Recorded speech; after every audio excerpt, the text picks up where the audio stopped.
नमस्कार मित्रों।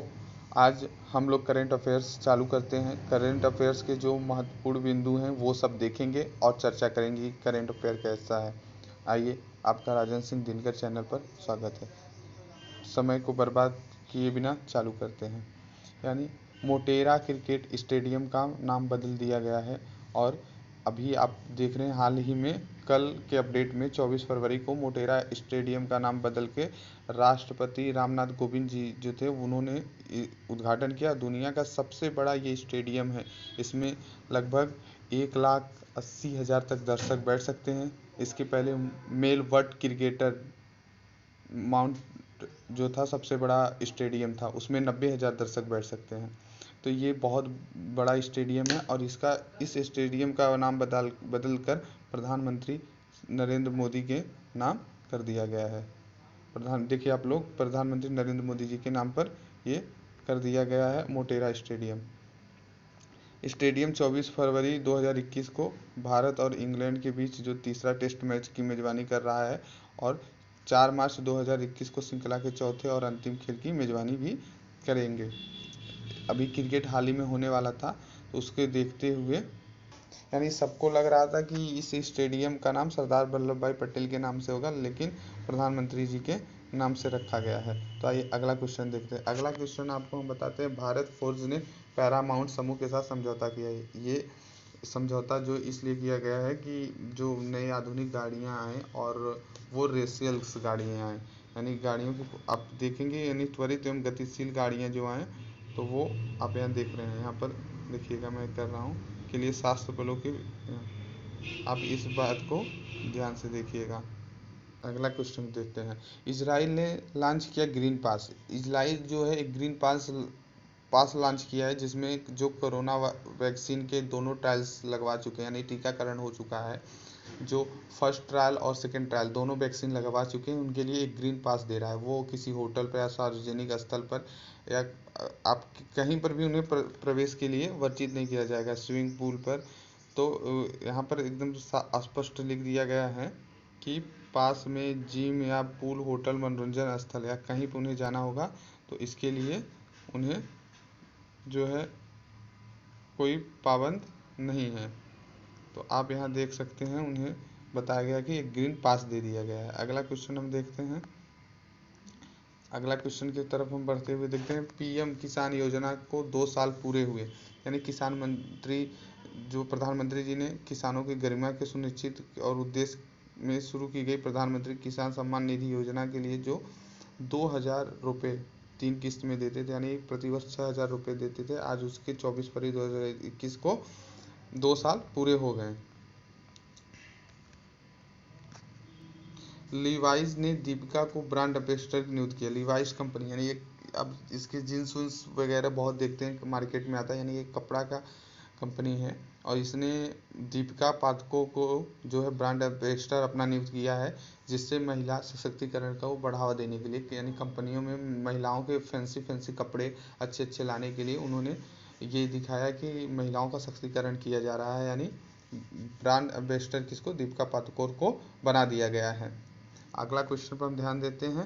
भारत जो है दूसरा सबसे अधिक साइबर हमले हो रहे हैं, चूँकि देखिए यहाँ पर जो है एशिया प्रांत के क्षेत्र में दूसरे सबसे ज़्यादा साइबर हमलों का सामना करना पड़ रहा है, जो कि इस क्षेत्र में बहुत ही सभी हमलों का 7% है। भारत जो है 2020 में जापान के बाद एशिया प्रांत का दूसरा देश है और सबसे ज़्यादा अगर आप हमला देखेंगे तो यहाँ पर वित्त और बीमा पर किया जा रहा है। वित्त और बीमा के क्षेत्र में अधिक हमला किया जा रहा है, यानी अभी हमारी साइबर जो सुरक्षा है वो कम है। साइबर सुरक्षा हमारी क्या है, अभी कम है।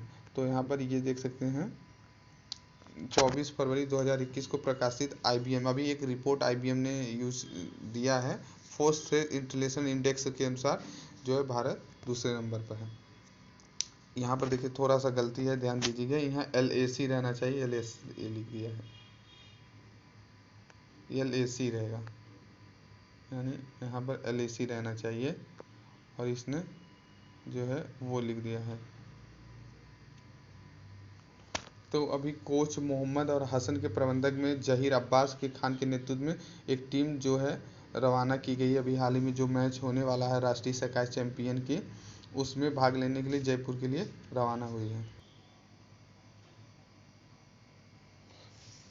सुरक्षा बलों को दिया गया प्रशस्ति पत्र, यानी जो असम राइफल्स और जो वहाँ पर मणिपुर में सुरक्षा बल थे, तो वहाँ की जो राज्यपाल हैं डॉक्टर नज़मा हेपतुल्ला ने उन्हें उनके कार्यों को सराहना करते हुए एक प्रशस्ति पत्र उन्हें प्रदान किया गया है कि आप लोगों ने अपने देश के प्रति, राष्ट्र के प्रति बहुत अच्छे से कार्य किए हैं। इसमें लिखा, आपको पीडीएफ भी डिस्क्रिप्शन में दे दिया जाएगा, आप वहाँ पर देख लीजिएगा।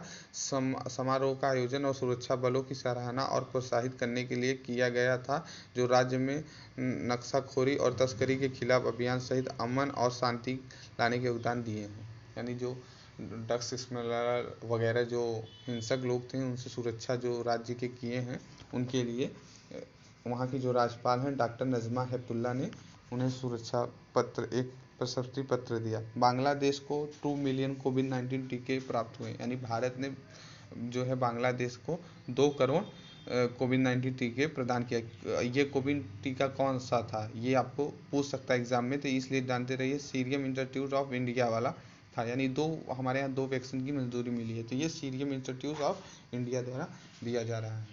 अगला क्वेश्चन, मार्शल में जो है भारत के अभी विदेश मंत्री गए हैं और वहाँ पर एक उच्च योग भवन, जो उच्चायुक्त का भवन होता है, उसका उद्घाटन किया है और बहुत सारे समझौते हुए हैं, काफ़ी ज़्यादा दावादारी हुई है। और भारत ने यहाँ की तक कहा है कि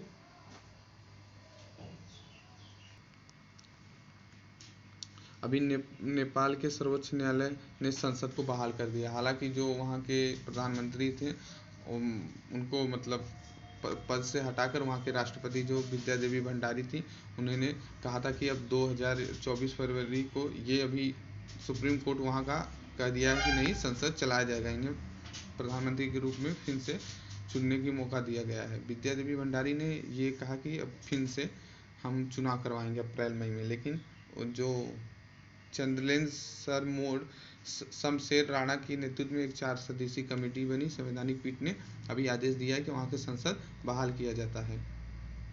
महाराष्ट्र को जीएसटी का हिस्सा दिया, यानी अभी हाल ही में केंद्रीय वित्त मंत्रालय ने बताया कि 11,500 करोड़ रुपए जीएसटी का जो हिस्सा है, महाराष्ट्र को एक बड़ी अमाउंट दी गई है। तरुण सोबित को पूर्वी बेड़े की कमान संभाली गई थी। तरुण सोबित जो हैं ये 1 जुलाई 1988 में भारतीय नौसेना के कमीशन में आए हुए थे। अब इन्हें जो पूर्वी बेड़े हैं उनके कमान दे दी गई है। एमई जो कि दौरान लगभग 29,000 बच्चों को टीका लगाया गया है, यानी 29,000 बच्चों को और 5,000 महिलाओं को, गर्भवती महिलाओं को टीका लगाया गया है कि बच्चे जो मिशन इंद्रधनुष के तहत हमारे यहाँ टीके लगवाए जाते हैं, यानी बच्चे कुपोषण ना हो, बच्चों के अंदर कोई यानी कोई कमी ना उनके हो, इसलिए माँ के गर्भ में भी लगाए जाते हैं। बच्चे को पैदा होने पर भी कुछ मंथ पर टीकाकरण किया जाता है, तो उसी के तहत 29,000 बच्चों को और 5,000 गर्भवती महिलाओं को टीकाकरण लगवाया गया।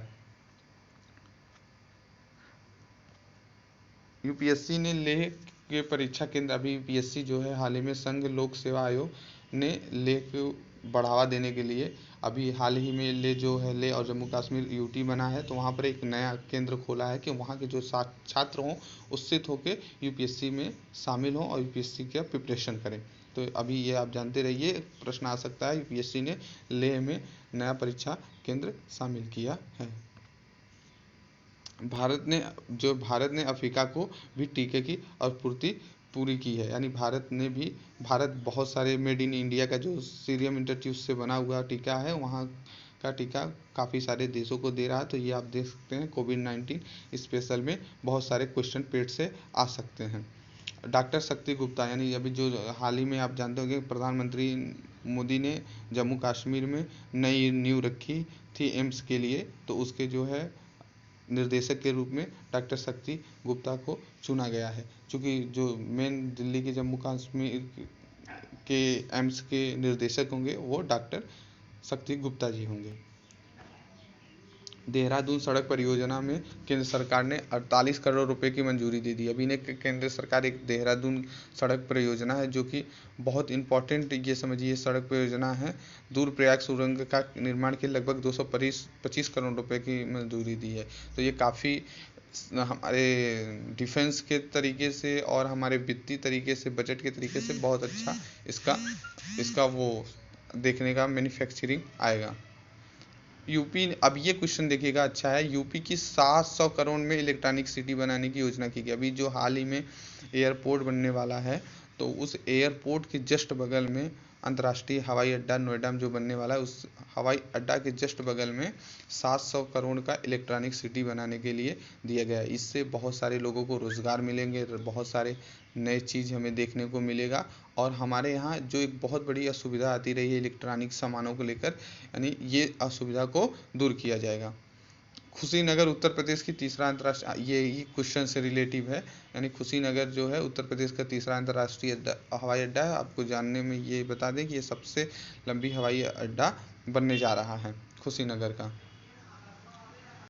DRDO skill centre for fire safety training, अभी उत्तर प्रदेश में हमारे डिफेंस मिनिस्टर जो राजनाथ सिंह जी हैं, उन्होंने एक डिफेंस के लिए खोला है DRDO से मिलकर कि ट्रेनिंग के लिए, तो वहाँ पर विशेष सुविधा दी जाएगी। इसका जो उद्देश्य है, मानव संसाधन, अग्नि सुरक्षा प्रौद्योगिकी और उत्पादों को विकसित करना है, ताकि बहुमूल्य मानव जीवन और मूल्यवान संपत्ति को बचाया जा सके। तो यानी हम DRDO के बारे में थोड़ा सा चर्चा कर लेते हैं। DRDO के अध्यक्ष कौन है? सतीश रेड्डी। DRDO यानी defence research and development organisation, रक्षा अनुसंधान एवं विकास संगठन। इसकी स्थापना जो है 1958 में हुआ था। आप कहेंगे 1958 में तो ये आ गया था, लेकिन पूर्ण रूप से स्वतंत्र कब हुआ? 1980 में। 58 में आया तो रक्षा समिति की तरफ से आया था, लेकिन जब ये कार्यों को बहुत अच्छे तरीके से करना चालू किया तो ये 1980 में। इसकी हेडक्वार्टर कहाँ है? नई दिल्ली में। इसके दो मेन हेडक्वार्टर नई दिल्ली में, लेकिन हैदराबाद के तेलंगाना में भी इसके एक हेडक्वार्टर्स हैं। अभी मैंने जो बताया आपको, भारत और मॉरिशस के बीच जो व्यापार के समझौता बहुत सारे हुए हैं। अभी हमारे जो विदेश मंत्री हैं वो जयशंकर प्रसाद जी, वो गए हैं मॉरिशस, और मॉरिशस में काफ़ी सारे हस्ताक्षर हुए हैं, और इससे भारत में काफ़ी सारी सुविधाएं बढ़ेगी। यानी रक्षा के लिए $100 मिलियन की रक्षा लाइन पर हस्ताक्षर किया गया है।